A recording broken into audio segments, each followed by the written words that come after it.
Fred here, welcome back to the Gear Obsession channel. In this episode, I will be doing an unboxing of the Leatherman Expanse, model number e33Tx. And with all traditional unboxing videos, we'll unbox it. So I will take on the arduous and most dangerous task of trying to open another semi-blister pack. I'll let you see, so if I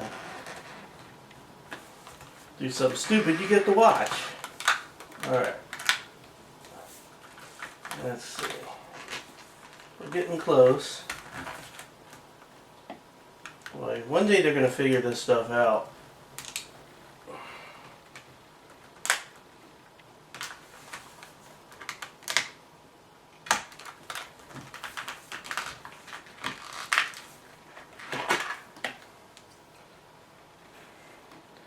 And here is a close-up of this Leatherman knife. As you can tell, the blade is a drop point. It's a combination blade.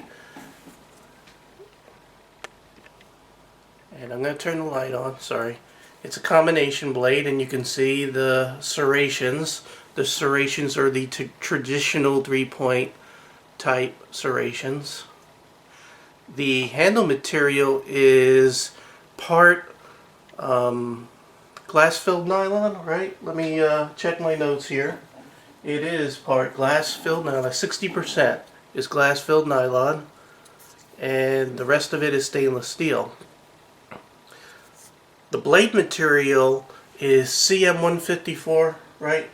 Sorry, 154 CM, and this was the premium steel of the 90s until like S30V came along and sort of knocked it off the higher end all-purpose steel. But this is really good steel. It has the capability of getting as high as 61 on the Rockwell hardness scale, which is pretty high depending on, of course, how the manufacturer heat treats it.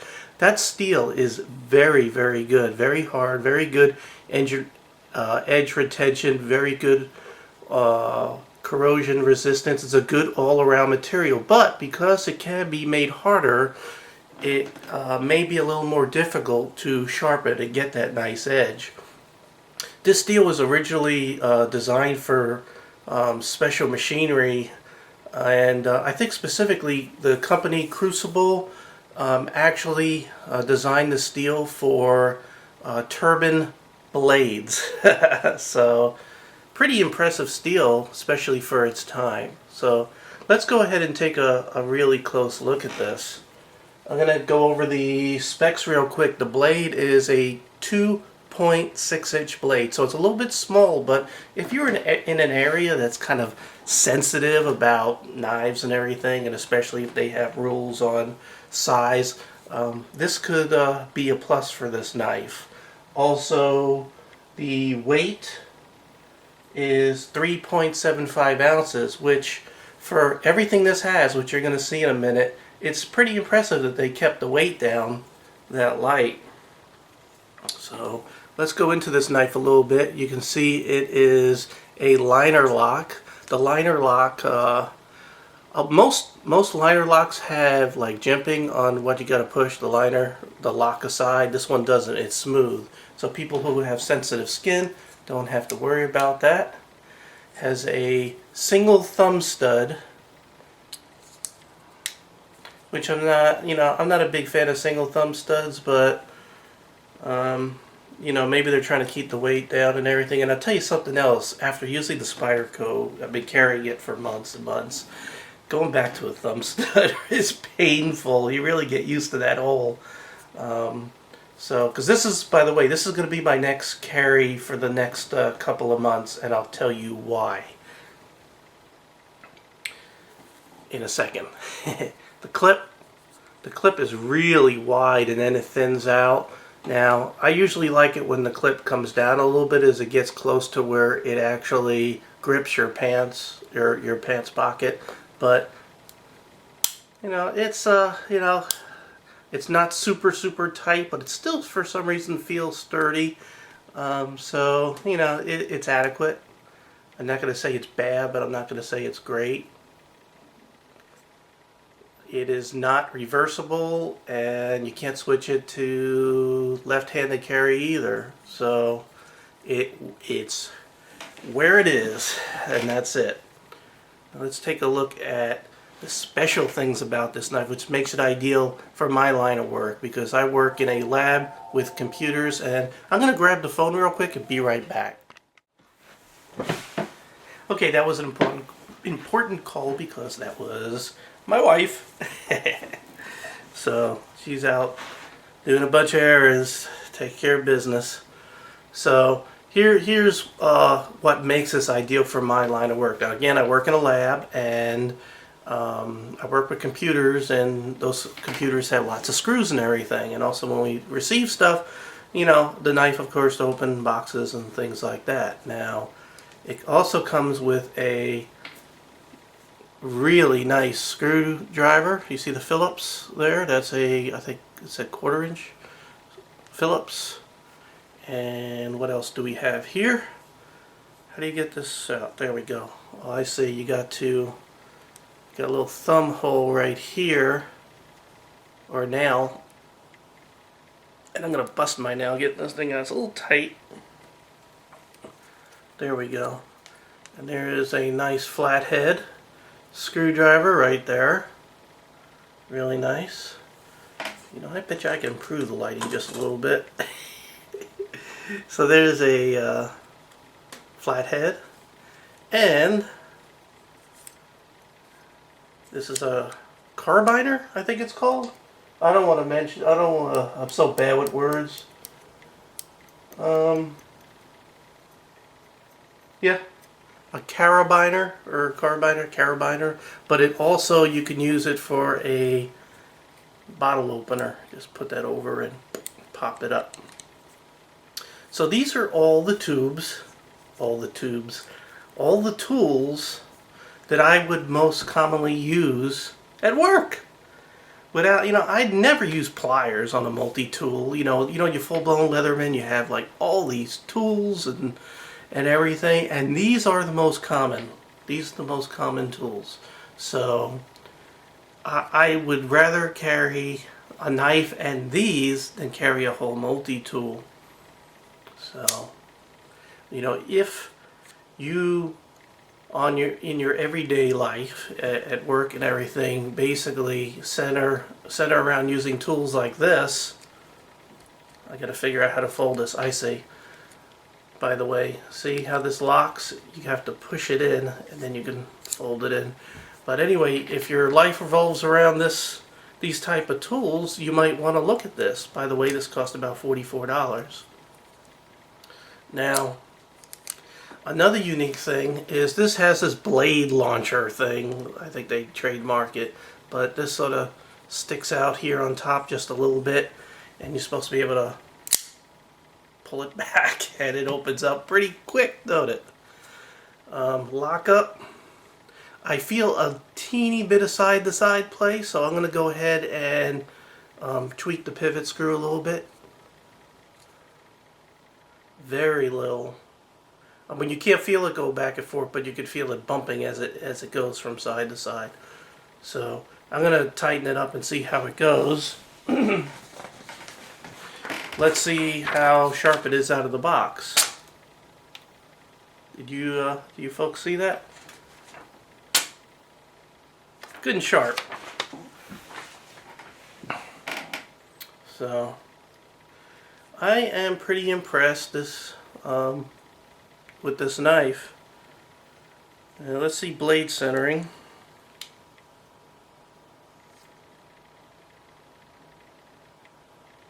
Okay, I see one other teeny problem, and that is that the blade, the way that they designed this, the blade, I'm going to go ahead and pull this out a little bit. As it comes back in, it goes in between, it goes inside the carbiner as it's folded up, and it is sort of maybe slightly hitting the edge in there. So we'll see how that goes and see if that's a problem or not. And also maybe when I tighten the pivot screw, that'll straighten it up. So I'm going to go ahead and do that, and I'll be right back. Okay, I went ahead and tightened up the pivot screw, and there is no play left in it, nice and tight. You know, it's very, I'd say about 30% of the knives that I get out of the box require a little bit of tweaking of the pivot screw. Now, when tightening the pivot screw, it did not change the position of the blade within the carabiner. Am I saying it right? God. You know, I really feel like an idiot when I pronounce something wrong throughout the whole video, and then, you know, it's there on YouTube forever. But, oh well, that's just the nature of the game. But anyway, I really don't think it's going to be an issue because it's barely touching on the very edge. I don't think it's going to be an issue.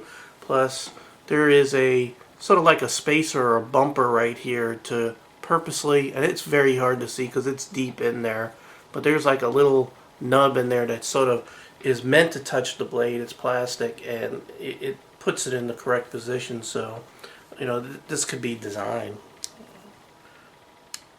you know. So, but I think it's a very nice looking knife, and again, it's sharp out of the box, and this is going to be my next carry for the next couple of months, and I'm hoping that it really more fully fills and fits the bill for what I do at work. I'm going to have to get used to that thumb stud. I do like the way that they sort of put a groove in the scale, so when you're coming up on that thumb stud to push it that way. But you know, it makes it easier to get at that small thumb stud. It's a very smooth little thumb stud, but I think they really want you to use the blade launcher, and it comes out nice and fast. And what I really like about this launcher, unlike some other ones, is it doesn't really stick out very far at all. It barely sticks out. It could have helped if they put a little bit of jimping there, but I'll tell you, well, there is. I'm sorry, right there on the tip, right there, which is where you put your finger. So sorry about that. It's perfect the way it is. So it's a little bit fatter than the knives that I use, but it's still pretty thin for everything you get. So I'm trying to end this video. So, and before it ends, I also want to state that there's copper bushings in there. A lot of knives you see nylon, but these are copper. It's not as smooth as some other knives, but I have a suspicion that because they're copper, and I noticed that just while playing with it here just a little bit, it is smoothing out. So, but out of the box it has a very, very, very, very slight gritty feeling. But again, when you put nylon bushings, it really smooths things out, but you know, you'll have a little more wear than those nice copper ones that are in there. So this appears to be made very well, and it's considerably light compared to, you know, for what everything is in here. Now there is one possible serious issue. This might be just with mine, and I'm sure it's going to go away as I break the knife in, but still it should not be like this out of the box. If I very slowly bring this blade to the very end, look at that, it's not going to lock. And the reason why it's acting like this is because the lockup is so early. I'm going to see if you can actually see it. You can see the liner lock right here, and you can see that if I do it very slow, it doesn't even move. Now if I do it just with any speed whatsoever, you can see it move over, and then it's locked. But the lockup is very early. It's not, you know, now I could force it over a little bit more, where now it's better. So it might be it needs a little oil right there, and it just needs some breaking in. But I mean, it, as long as you open it up and give it a good click at the end, it's tight. And if you use that blade launcher where you're really slamming it out there, lockup is good. But I'll tell you, that liner is about halfway over the blade, or let me correct myself. It's like 7/8 into the blade if you give it a good swift opening. So just as a precaution, if you purchase this, just make sure that you don't carefully open the blade like I would. And even there, see, it locked. But it had done it a couple of times. See, if you do it very easy, you can go ahead and do that. So you want to make sure that you give it a good whack out there. So that's an issue. That is definitely an issue with a knife, and I want to bring that to your attention. It's very important.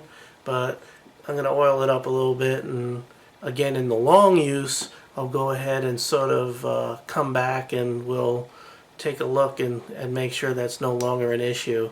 But I mean, I could just do that and it's locked. It's just very carefully, slowly. Most people don't open up a knife like that, but I sit here and with a new knife and caress it and pet it and go over every little detail just to see how it functions, engineered and everything, because it fascinates me, and that's why I do these reviews and everything. I love the way mechanics work, especially with knives and guns. So, with that, I'd like to say thank you very much for stopping by the Gear Obsession channel again. You know, you're coming back, so I really appreciate it. And that means I appreciate you, all my friends and subscribers and viewers. Thank you very much and have a great day.